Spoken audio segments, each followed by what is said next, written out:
কোথায় আছে না পুরনো চাল ভাতে বাড়ে। বিরাট কোহলি আজও ক্রিকেটের ব্যাকরণ আর সাহসের নাম। বয়স তো কেবল সংখ্যা, কোহলি আজ 22 গজের অপ্রতিরোধ্য রাজা। গতকাল হয়ে যাওয়া IPL 2026-এর উদ্বোধনী ম্যাচে আরসিবি এবং SRH-এর মধ্যে লড়াইটা ছিল এক কথায় মার কাটারি।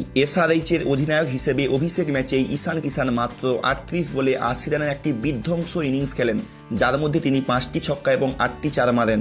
শেষের দিকে তরুণ অনিকেত ভার্মা মাত্র 18 বলে 43 রান করে দলকে 200-এর গণ্ডি পার হতে সাহায্য করেন। আরসিবির হয়ে অভিষেক ম্যাচে নিউজিল্যান্ডের বোলার জ্যাকব ডাফি 22 রানে 3 উইকেট নিয়ে হায়দ্রাবাদের টপ অর্ডারকে ধসিয়ে দেন তিনি। 26 বলে 61 রানের ইনিংস খেলে ম্যাচের মোড় ঘুরিয়ে দেন দেবদূত পাডিক্কেল।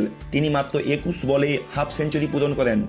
আমাদের সকলের প্রিয় বিরাট কোহলি অর্থাৎ কিং কোহলি 39 বলে 69 রানে অপরাজিত থেকে ম্যাচ জিতিয়ে ওঠেন। তিনি তার ইনিংসে 5টি বিশাল ছক্কা মারেন। অধিনায়ক পাতিদার মাত্র 12 বলে 31 রান করে জয়ের কাজ আরও সহজ করে দেন। আরসিবি রান তাড়া করতে নেমে শুরু থেকে এতটাই আক্রমণাত্মক ছিল যে মাত্র 15 ওভার 4 বলেই 202 রানের লক্ষ্য ছুঁয়ে ফেলে।